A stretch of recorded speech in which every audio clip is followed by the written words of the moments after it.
ಈಡೇರಿತು ದೈವ ಕೊಟ್ಟ ವಾಗ್ದಾನ. 26 ವರ್ಷದ ಬಳಿಕ ಮನೆಗೆ ಮರಳಿದ ಮಗ. ಹೋಗಿದ್ದು ಹಿಂದುವಾಗಿ, ಮರಳಿದ್ದು ಮುಸ್ಲಿಂ ಆಗಿ. ಎಸ್ ವೀಕ್ಷಕರೇ, ಈ ಸುದ್ದಿ ಯಾವ ಸಿನಿಮಾಗೂ ಕಡಿಮೆ ಇಲ್ಲ. ಅಷ್ಟು ಸಸ್ಪೆನ್ಸ್ ಥ್ರಿಲ್ಲರ್ ಇಂದ ಕೂಡಿದೆ. ನಾವು ಸಿನಿಮಾಗಳಲ್ಲಿ ನೋಡಿದ್ದೇವೆ, ಚಿಕ್ಕ ವಯಸ್ಸಿಗೆ ಮಗು ಕಳೆದು ಹೋಗೋದು, ನಂತರ ದೊಡ್ಡವನಾದ ಮೇಲೆ ಮನೆಗೆ ಬರೋದು, ಅಣ್ಣ ತಮ್ಮಂದಿರು ಒಂದಾಗೋದು ಅಲ್ವಾ.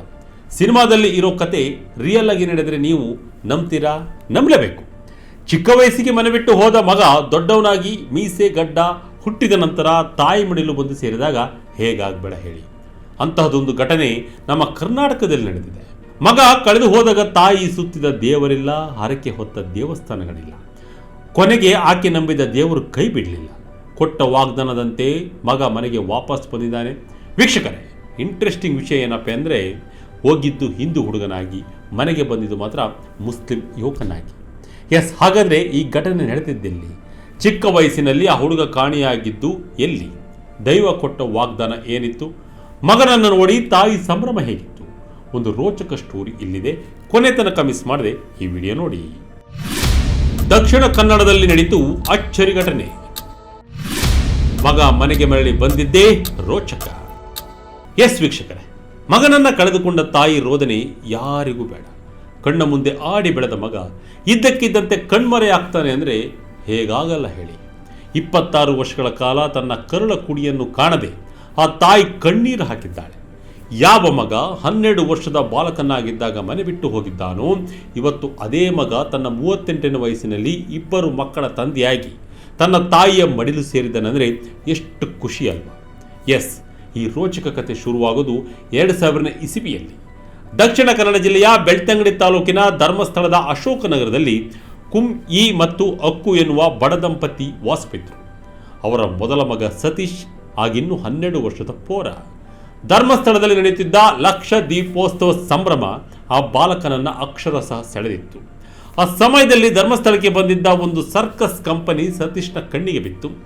ಏನೋ ಒಂದು ಹೊಸ ಜಗತ್ತನ್ನು ನೋಡುವ ಆಸೆ, ಬಡತನದ ನಡುವೆ ತಾನು ಏನು ಕೆಲಸ ಮಾಡಿ ಒಂದಿಷ್ಟು ಹಣ ಸಂಪಾದನೆ ಮಾಡಬೇಕು ಅನ್ನೋ ಹಂಬಲ. ಆ 12 ವರ್ಷದ ಬಾಲಕ ತನಗೆ ಗೊತ್ತಿಲ್ಲದಂತೆಯೇ ಆ ಸರ್ಕಸ್ ಕಂಪನಿಯ ಜೊತೆ ಕೆಲಸಕ್ಕೆ ಅಂತ ಸೇರ್ಕೊಂಡು ಬಿಡ್ತಾನೆ. ಮನೆಯವರಿಗೆ ಒಂದು ಮಾತು ಕೂಡ ಹೇಳಲ್ಲ, ಯಾರಿಗೂ ಸುಳಿಯೂ ಕೂಡ ನೀಡಲ್ಲ. ಈ ಅಶೋಕ್ ನಗರದ 3 ಗೆಳೆಯ ಜೊತೆ ಸತೀಶ್ ಅವತ್ತು ಊರನ್ನ ಬಿಟ್ಬಿಟ್ಟಿದ್ದ. ಕನ್ನಡದ ಸುಬ್ರಹ್ಮಣ್ಯ ಟು ಮುಂಬೈ ಜರ್ನಿ. ಸತೀಶ್ ಸಲೀಂ ಅಬ್ದುಲ್ ಆಗಿದ್ದು ಹೇಗೆ? ವೀಕ್ಷಕರೇ, ಸತೀಶ್ ಅವತ್ತು ಸರ್ಕಸ್ ಕಂಪನಿ ಜೊತೆ ಸುಬ್ರಹ್ಮಣ್ಯ, ಸುಳ್ಯ, ಭದ್ರಾವತಿ ಅಂತ ಬೇರೆ ಬೇರೆ ಊರುಗಳಿಗೆ ಹೋದ. 2 ವರ್ಷಗಳ ಕಾಲ ಆ ಸರ್ಕಸ್ ತಂಡದ ಜೊತೆ ಅಲೆದಾಡಿದ ನಂತರ ಆ ಕಂಪನಿ ಮಹಾರಾಷ್ಟ್ರದ ಮುಂಬೈಗೆ ಹೊರಟಿತ್ತು. ಆಗ ಸತೀಶ್ ಜೊತೆ ಹೋಗಿದ್ದ ಉಳಿದ 3 ಗೆಳೆಯರು ಭಯ ಬಿದ್ದು ವಾಪಸ್ ತಮ್ಮ ಊರಿಗೆ ಮರಳಿದರು. ಆದರೆ ಸತೀಶ್ ಮಾತ್ರ ಅಲ್ಲಿಂದ ಬರಲೇ ಇಲ್ಲ. ಆದರೆ ಮುಂಬೈ ಎಂಬ ಮಹಾನಗರಿ ಹೊಸ ಬದುಕಿನ ಕನಸನ್ನು ತೋರಿಸಿತ್ತು. ಅಲ್ಲಿ ಸಣ್ಣ ಪುಟ್ಟ ಹೋಟೆಲ್ ಕೆಲಸ ಮಾಡಿ, ಗಾಡಿಗಳ ಚಾಲನೆ ಮತ್ತು ಮದುವೆ ಹಾಲ್ ಡೆಕೋರೇಷನ್ ಕೆಲಸ ಮಾಡ್ತಾ ಸತೀಶ್ ಬೆಳೆದ. ಅಲ್ಲಿಯೇ ತಾಲೀಮಾ ಎಂಬುವ ಯುವತಿಯ ಪರಿಚಯ ಆಯಿತು, ಪ್ರೀತಿಯಾಯಿತು. ನಂತರ ಸತೀಶ್ ಮತಾಂತರಗೊಂಡು ಸಲೀಂ ಅಬ್ದುಲ್ ಅನ್ಸಾರಿ ಎಂಬ ಹೊಸ ಹೆಸರಿನೊಂದಿಗೆ ಮದುವೆಯಾದ. ಇವತ್ತು ಆತನಿಗೆ 14 ವರ್ಷದ ಮಗಳು ಖುಷಿ ಮತ್ತು 9 ವರ್ಷದ ಮಗ ಆಜಮ್ ಇದ್ದಾರೆ. ಮಹಾರಾಷ್ಟ್ರದಲ್ಲಿ ತನ್ನದೇ ಆದ ಒಂದು ಸಂಸಾರವನ್ನು ಕಟ್ಟಿ ನೆಮ್ಮದಿಯಾಗಿ ಇದ್ದರೂ ಸಹ ಆತನ ಮನಸ್ಸಿನ ಮೂಲೆಯಲ್ಲಿದ್ದ ಆ ಹಳೆ ನೆನಪುಗಳು ಮಾತ್ರ ದಿನನಿತ್ಯ ಆತನ್ನ ಕಾಡ್ತಾ ಇದ್ವು. ಈಡೇರಿದ ತಾಯಿ ಹೊತ್ತಿದ್ದ ಮಹಾ ಹರಕೆಗಳು. ಕರುಳ ಬಳ್ಳಿಗಾಗಿ ದಿನವಿಡೀ ತಾಯಿಗೆ ಹಂಬಲ. ವೀಕ್ಷಕರೇ, ಇತ್ತ ಧರ್ಮಸ್ಥಳದಲ್ಲಿ ಆ ಹೆತ್ತ ತಾಯಿಯ ಸ್ಥಿತಿ ಏನಾಗಿರಬಹುದು ಯೋಚನೆ ಮಾಡಿ. ಮಗ ಕಾಣೆಯಾದ ದಿನದಿಂದ ಆ ತಾಯಿ ನೆಮ್ಮದಿಯಿಂದ ಊಟ ಮಾಡಿಲ್ಲ. ಧರ್ಮಸ್ಥಳದ ಮಂಜುನಾಥ ಸ್ವಾಮಿ, ಕಟೀಲು ದುರ್ಗಾ ಪರಮೇಶ್ವರಿ ಮತ್ತು ಪಲೋ ನೀಬೈಲ್ ಕಲ್ಲುಟ್ಟಿ ದೈವದ ಮುಂದೆ ಆ ತಾಯಿಯ ಹರಕೆಗಳ ಬೆಟ್ಟವನ್ನೇ ಹೊತ್ತಿದ್ರು. ಜನ ಹೇಳ್ತಾ ಇದ್ರು, ನಿಮ್ಮ ಮಗ ಸತ್ತು ಹೋಗಿರ್ಬೋದು ಅಥವಾ ಮರೆತು ಹೋಗಿರ್ಬೋದು ಅಂತ. ಆದರೆ ತಾಯಿ ಮಾತ್ರ ನಂಬಿಕೆ ಕಳೆದುಕೊಳ್ಳಿಲ್ಲ. ನನ್ನ ಮಗ ಮರಳಿ ಬರ್ತಾನೆ, ಸಾಯುವ ಮುನ್ನ ನಾನು ಅವನನ್ನು ನೋಡಲೇಬೇಕು ಅನ್ನೋದು ಆ ತಾಯಿಯ ಹಠವಾಗಿತ್ತು. ದೈವವು ಕೂಡ ನಿನ್ನ ಮಗ ವಾಪಸ್ ಬರ್ತಾನೆ ಎಂದು ವಾಗ್ದಾನ ಕೊಟ್ಟಿತ್ತಂತೆ. ಆ ದೈವದ ಮಾತಿನ ಮೇಲೆ ನಂಬಿಕೆ ಇಟ್ಟಿದ್ದ ತಾಯಿ ಕೊನೇ ತನಕ ಕಾದಿದ್ಲು. ದೇವರು ಕೊಟ್ಟ ವಾಗ್ದಾನ ನಿಜವಾಯಿತು. ಇವತ್ತು ತಾಯಿ ಕಣ್ಣಲ್ಲಿ ಸಂಭ್ರಮದ ಮನೆ ಮಾಡಿದೆ. ಅಚ್ಚರಿಯ ವಿಷಯ ಅಂದರೆ, ಪ್ರಶ್ನಾ ಚಿಂತನೆಯಲ್ಲಿ ಕೇಳಿದಾಗಲೂ ಮಗ ಬದುಕಿದ್ದಾನೆ ಮತ್ತು ಮನೆಗೆ ಮರಳುತ್ತಾನೆ ಅನ್ನೋ ಉತ್ತರ ಸಿಕ್ಕಿತ್ತು. ಆ ಒಂದು ನಂಬಿಕೆಯೇ ಇವತ್ತು ಪವಾಡವನ್ನು ಸೃಷ್ಟಿಸಿದೆ. 1500 ಕಿಲೋಮೀಟರ್ ದೂರದಿಂದ ಕರೆಯಿತು ಧರ್ಮಸ್ಥಳದ ಮಣ್ಣು.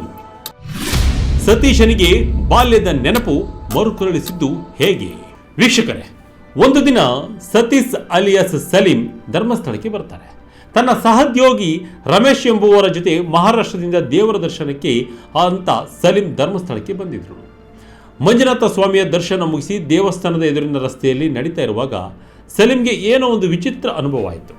ನಾನು ಕಲಿತ STM ಶಾಲೆ, ತಾನು ಆಡುತ್ತಿದ್ದ ಆಟದ ಮೈದಾನ, ಕಣ್ಣು ಮುಚ್ಚಿದಾಗ 26 ವರ್ಷಗಳ ಹಿಂದಿನ ಆ 12 ವರ್ಷದ ಸತೀಶ್ ಆತನ ಕಣ್ಣು ಮುಂದೆ ಬಂದ. ತಾನು ವಾಸವಿದ್ದ ಪುಟ್ಟ ಕೊಠಡಿಗಳು, ಆ ಬೀದಿಗಳು ಅಸ್ಪಷ್ಟವಾಗಿ ನೆನಪಿಗೆ ಬಂದವು. ತಕ್ಷಣವೇ ಸಲೀಂ ಧರ್ಮಸ್ಥಳದ ಗ್ರಾಮ ಪಂಚಾಯಿತಿ ಕಚೇರಿ ಕೆಳಗಿರುವ ಯತೀಶ್ ಯಕ್ಷಾ ಎನ್ನುವವರ ಅಂಗಡಿಗೆ ಹೋದ. ಸರ್, ನಾನು ಈ ಊರಿನವನು. 26 ವರ್ಷದ ಹಿಂದೆ ನಾನು ಇಲ್ಲಿಂದ ಹೋಗಿದ್ದೆ ಅಂತ ಹೇಳಿ ನನ್ನ ತಂದೆ ಕುಂಇ ಮತ್ತು ತಾಯಿ ಅಕ್ಕು ಅವರ ಹೆಸರನ್ನ ಹೇಳಿದ್ದ. ಕುಟುಂಬಕ್ಕೆ ವಿಷಯ ತಿಳಿಸಿದ ಅಂಗಡಿ ಮಾಲೀಕ. ತಾಯಿಯನ್ನು ಕಂಡು ಮಗನ ಆನಂದ ಬಾಷ್ಪ. ಸಲೀಂ ಹೇಳಿದ ಹೆಸರುಗಳನ್ನು ಹೇಳಿದ ತಕ್ಷಣ ಅಂಗಡಿ ಮಾಲೀಕ ಯತೀಶ್ಗೆ ಆಘಾತವಾಯಿತು. ಯಾಕೆಂದರೆ ಅಶೋಕ್ ನಗರದ ಅಕ್ಕು ಎಂಬ ಮಹಿಳೆಯ ಮಗ ಕಾಣಿಯಾಗಿರುವ ವಿಷಯ ಇಡೀ ಊರಿಗೆ ಗೊತ್ತಿತ್ತು. ತಕ್ಷಣವೇ ಸತೀಶ್ನ ತಮ್ಮಂದರಿಗೆ ಮತ್ತು ಮನೆಯವರಿಗೆ ಮಾಹಿತಿ ತಲುಪಿಸಲಾಯಿತು. ಮಗ ಬಂದಿದ್ದಾನೆ ಅಂತ ಗೊತ್ತಾದ ತಕ್ಷಣ ತಾಯಿ ಓಡಿ ಬಂದ ದೃಶ್ಯ ಎಂತಹ ಕಲ್ಲು ಹೃದಯವನ್ನು ಕರಗಿಸುವಂತಿತ್ತು. 26 ವರ್ಷಗಳ ನಂತರ ಎದುರಾದ ಮಗನನ್ನು ಬಿಗಿದಪ್ಪಿದ ತಾಯಿ ಅಕ್ಷರಶಃ ಆನಂದ ಬಾಷ್ಪ ಸುರಿಸಿದ್ದಾರೆ. ಮಗ ಸಲೀಂ ಆಗಿರಬಹುದು, ಆತನ ವೇಷಭೂಷಣ ಬದಲಾಗಿರ್ಬೋದು, ಆದರೆ ತಾಯಿಯ ಕಣ್ಣಿಗೆ ಮಾತ್ರ ತನ್ನ ಅದೇ 12 ವರ್ಷದ ಸತೀಶ್ ಕಾಣ್ತಾ ಇದ್ದ. ಸತೀಶ್ ಇವತ್ತು ತನ್ನ ಹುಟ್ಟೂರಿಗೆ ಮಣ್ಣಿನಲ್ಲಿ ಮತ್ತೆ ಮಗನಾಗಿ ಬಂದಿದ್ದಾನೆ. ಸತೀಶ್ ಇನ್ನು ಮುಂದೆ ನಮ್ಮ ಜೊತೆಯೇ ಇರ್ತಾನೆ. ಮಹಾರಾಷ್ಟ್ರದಿಂದ ಪತ್ನಿ ಮಕ್ಕಳನ್ನ ಕರೆತರಲು ಸಿದ್ಧತೆ. ಸತೀಶ್ ಈಗ ಸಲೀಂ ಆಗಿ ಅಲ್ಲಿ ಹೊಸ ಸಂಸಾರ ಹೊಂದಿರಬಹುದು, ಆದರೆ ಈಗ ಧರ್ಮಸ್ಥಳದ ಜೊತೆ ಆತನ ಸಂಬಂಧ ಮತ್ತೆ ಗಟ್ಟಿಯಾಗಿದೆ. ತನ್ನ ಕುಟುಂಬದವರ ಚಹರೆ, ಅವರ ಪ್ರೀತಿ ನನಗೆ ಯಾವತ್ತೂ ಮರೆತಿರಲಿಲ್ಲ. ಇಂದು ನನ್ನ ತಾಯಿ ಮತ್ತು ತಮ್ಮಂದಿರನ್ನು ಕಂಡಿದ್ದು ತುಂಬ ಖುಷಿಯಾಗಿದೆ ಎಂದಿದ್ದಾನೆ. ಮುಂದೆ ಆಗಾಗ ಬಂದು ತಾಯಿಯನ್ನು ಭೇಟಿ ಮಾಡುತ್ತೇನೆ ಮತ್ತು ನನ್ನ ಹೆಂಡತಿ ಮಕ್ಕಳನ್ನು ಈ ಊರಿಗೆ ಕರೆತರುತ್ತೇನೆ ಅಂತ ಸತೀಶ್ ಭರವಸೆ ನೀಡಿದ್ದಾರೆ. ಬುಧವಾರವೇ ಅವರು ಮತ್ತೆ ಮಹಾರಾಷ್ಟ್ರಕ್ಕೆ ಮರಳಿದರೂ ಸಹ ಈ ಬಾರಿ ಅವರು ಹೋಗ್ತಿರೋದು ಒಬ್ಬ ಅನಾಮಧೇಯವಾಗಿ ಅಲ್ಲ, ಬದಲಾಗಿ ತನ್ನ ಹೆತ್ತ ತಾಯಿಯ ಆಶೀರ್ವಾದದ ಜೊತೆ.